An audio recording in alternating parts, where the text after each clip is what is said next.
En esta ocasión, revisaremos las características eléctricas de los módulos. Explicaremos para qué nos sirven y las revisaremos dentro de la hoja técnica que nos entregan los fabricantes. Las características más importantes y que siempre debemos tener en cuenta son la potencia nominal máxima, la tensión de circuito abierto, la tensión en el punto de máxima potencia, la corriente de cortocircuito y la corriente en el punto de máxima potencia. Utilizaremos una hoja técnica de un módulo policristalino.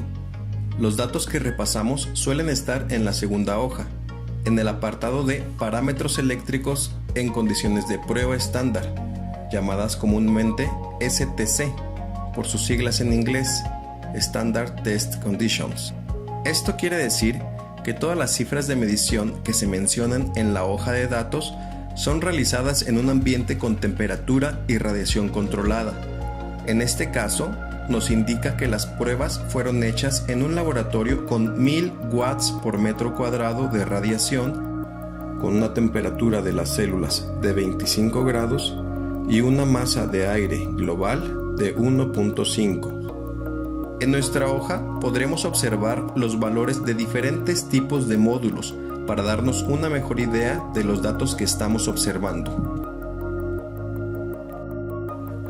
La potencia nominal máxima está medida en watts, que es actualmente el factor de medida de consumo eléctrico más utilizado. Normalmente, cuando hablamos de potencia, nos referimos a la que demanda una máquina. En este caso, estamos hablando de la potencia máxima que suministró el panel en las condiciones estándar de prueba. Aquí podemos observar una potencia de entrega distinta dependiendo del panel seleccionado. La potencia máxima nos sirve al momento de hacer nuestro dimensionado.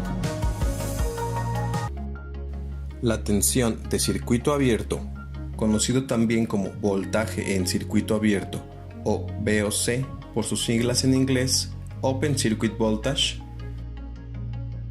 está medido en volts y nos habla del voltaje máximo que el panel entrega cuando está desconectado de cargas, pero generando electricidad.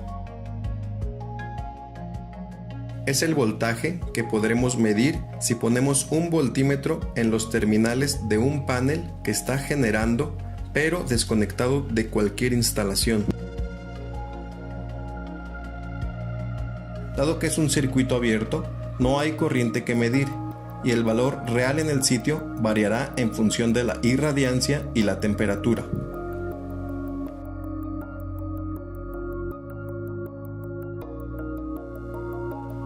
La tensión en el punto de máxima potencia, voltaje de máxima potencia o Maximum Power Voltage, se mide en volts.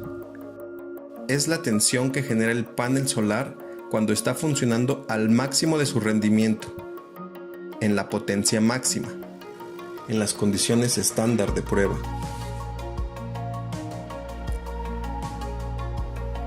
La corriente de cortocircuito, conocida como intensidad en cortocircuito o Short Circuit Current, se mide en amperes y es la corriente máxima que es capaz de producir el panel cuando está en cortocircuito.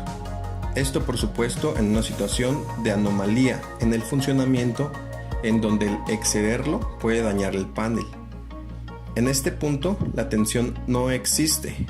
Este valor se utiliza para determinar el tamaño de cable de la instalación, así como para dimensionar la medida de las protecciones y los fusibles en la instalación solar. La corriente en el punto de máxima potencia, llamado también intensidad a máxima potencia o Maximum Power Current, es medida en amperes. Nos indica la corriente que tendremos en la máxima potencia del panel conectado a la instalación. La corriente mostrada es la obtenida en las condiciones estándar de prueba. Esta corriente se debe tener en cuenta para la correcta selección del inversor.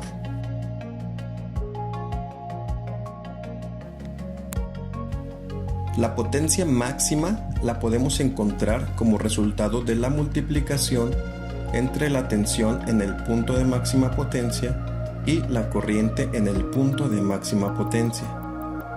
Estos valores van siempre en paralelo, ya que los dos subirán o bajarán según la cantidad de radiación solar que reciba el panel fotovoltaico, cambiando también la potencia final entregada por el panel.